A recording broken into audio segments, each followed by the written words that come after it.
Hello વિદ્યાર્થી મિત્રો, હું જનક માદડ આપણી વિડીયો લેક્ચર સિરીઝમાં દરેક વિદ્યાર્થીનું સ્વાગત કરું છું. આજે આપણે ધોરણ 8 વિષય વિજ્ઞાન પાઠ નંબર 18 હવા અને પાણીનું પ્રદૂષણ સમજવાના છીએ. તો પ્રસ્તાવના જોઈએ. પહેલી અને બુઝો બંને એ સમાચાર સાંભળવા ખૂબ જ ઉત્સુક હતા કે તાજમહેલ એ દુનિયાની 7મી અજાયબીઓમાં સામેલ છે, પરંતુ તેઓએ જાણીને નિરાશ થયા કે આ સફેદ આરસના સ્મારક તાજની સુંદરતા તેની આજુબાજુના વિસ્તારના હવાના પ્રદૂષણને લીધે જોખમમાં છે. હવા અને વાયુના પ્રદૂષણ સામે લડવા માટે કશુંક થઈ શકે કે નહીં તે જાણવા તે બંને આતુર હતા.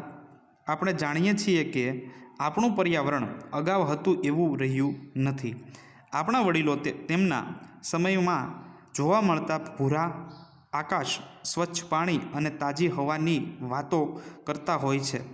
સમાચારોમાં પણ નિયમિત રીતે પર્યાવરણની ઘટતી જતી ગુણવત્તાના અહેવાલ આવતા હોય છે. આપણે આપણી જિંદગીમાં પણ જાતે જ હવા તથા પાણીની ઘટતી જતી ગુણવત્તાનો અનુભવ કરીએ છીએ. ઉદાહરણ તરીકે, શ્વાસના રોગથી પીડાતા લોકોની સંખ્યા સતત વધી રહી છે. એ કલ્પના કરતાં જ ધ્રુજારી છૂટી જાય છે. શુદ્ધ હવા તથા પાણી સંપૂર્ણ રીતે ઉપલબ્ધ જ નહીં હોય. બરાબર. અગાઉના ધોરણમાં તમે હવા તથા પાણીના મહત્ત્વ વિશે શીખી ગયા છો. આ પ્રકરણમાં આપણે આજુબાજુમાં થતા નુકસાનકારક ફેરફારો તથા આપણા જીવન પર તેની અસરો વિશે ભણીશું.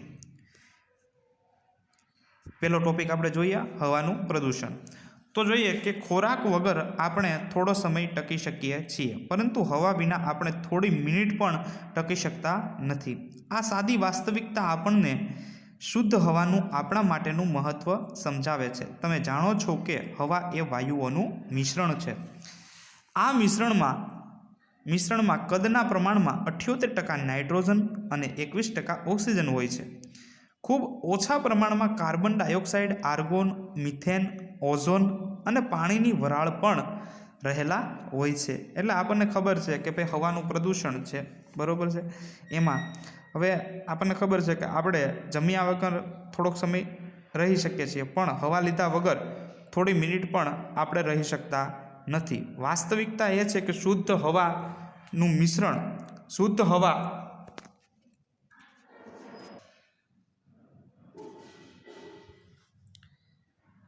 હવે જોઈએ એક પ્રવૃત્તિ 18.1. તો ધુમાડા કાઢતી ઈંટની ભઠ્ઠી પાસેથી નીકળતી વખતે તમે તમારા નાકને ઢાંક્યું હશે, અથવા ભીડભાડવાળા રસ્તા પરથી પસાર થતી વખતે ખાંસી ખાધી હશે. તમારા અનુભવને આધારે નીચે દર્શાવેલા સ્થળોની હવાની ગુણવત્તાની સરખામણી કરો. બગીચો તથા વ્યસ્ત રસ્તો, રહેણાંકવાળા વિસ્તાર અને ઔદ્યોગિક વિસ્તારમાં.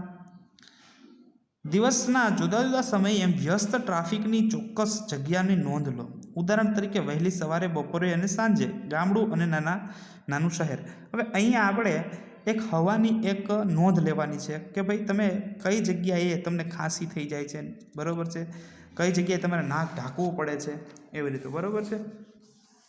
ઉપરની પ્રવૃત્તિમાં તમારું એક અવલોકન વાતાવરણમાં જોવા મળતા ધુમાડાના પ્રમાણના ફેરફાર વિશેનું હશે.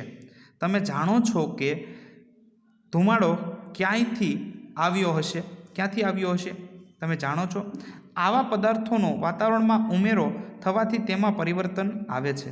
જ્યારે હવા આવા અનિચ્છનીય પદાર્થોથી દૂષિત થાય છે અને સજીવ તથા નિર્જીવ બંનેને પર નુકસાનકારક અસર કરે છે, ત્યારે તેને હવાનું પ્રદૂષણ કહેવાય છે. હવાનું પ્રદૂષણ એટલે શું? તો હવાનું પ્રદૂષણ એટલે કે ધુમાડો જે છે, બરાબર છે, પછી માનવીય પ્રવૃત્તિ છે, એના હિસાબે હવા છે આપણી દૂષિત બને છે, કે જેનાથી સજીવ અને નિર્જીવને નુકસાન થાય છે, એને હવાનું પ્રદૂષણ કહેવાય છે.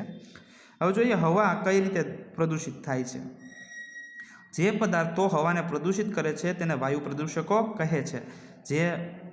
જે પદાર્થ છે એ હવાને પ્રદૂષિત કરે એને કેવું કહેવાય? વાયુ પ્રદૂષકો કહેવાય છે. કેટલીક વાર આવા પદાર્થો કુદરતી સ્ત્રોતમાંથી, જેવા કે જંગલની આગ કે જ્વાળામુખી ના ફાટવાથી આવે છે।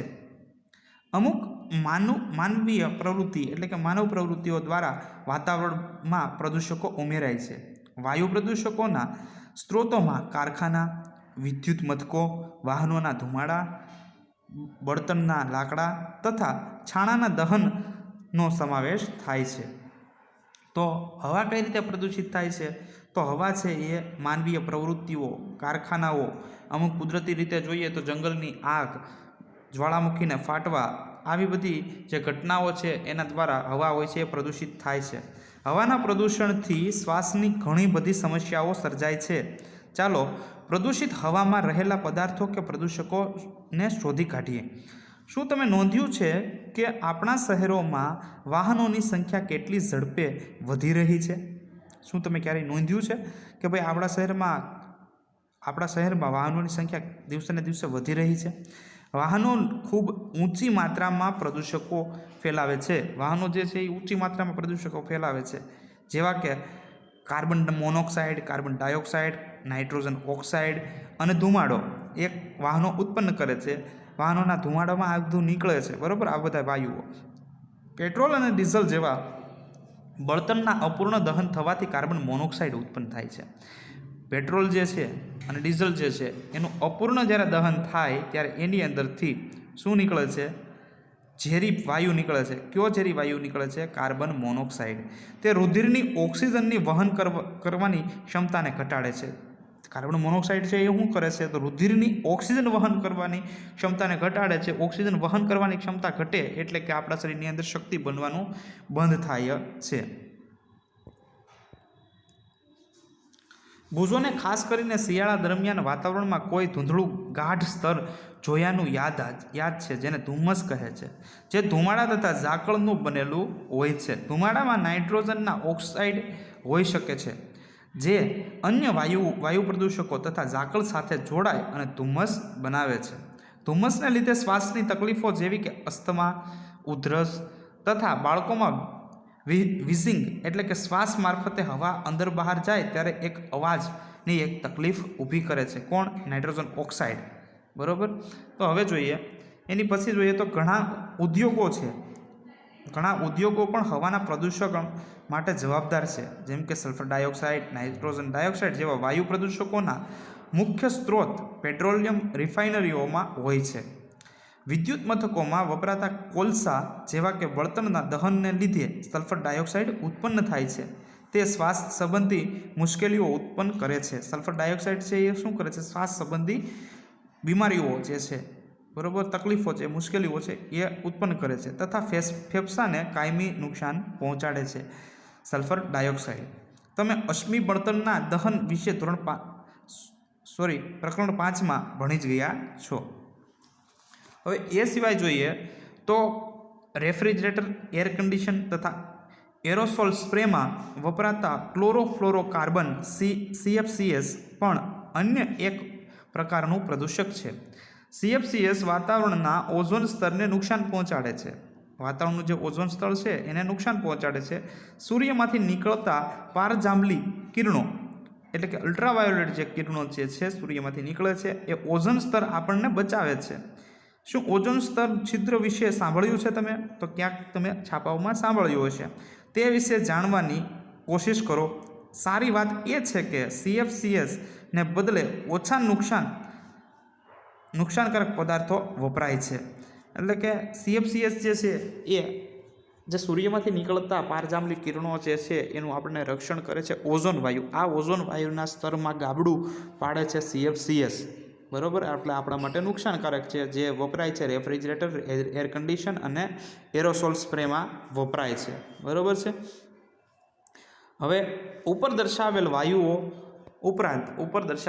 ઉપરાંત ડીઝલ અને પેટ્રોલના બળતણ તરીકે વાપરતા વાહનો પણ સૂક્ષ્મ કણો ઉત્પન્ન કરે છે, જે હવામાં લાંબો સમય સુધી નિલંબિત એટલે કે જળવાઈ રહે છે।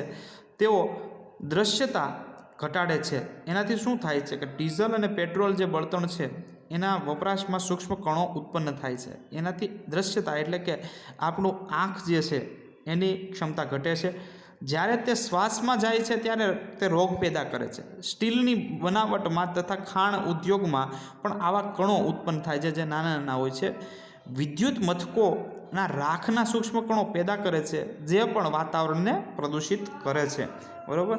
તો વાતાવરણ કઈ રીતે પ્રદૂષિત થાય છે તો આપણે અહીંયા જ કેટલાક ઉદાહરણ દ્વારા સમજ્યા. હવે જોઈએ કે તાજમહેલ કેસ સ્ટડી.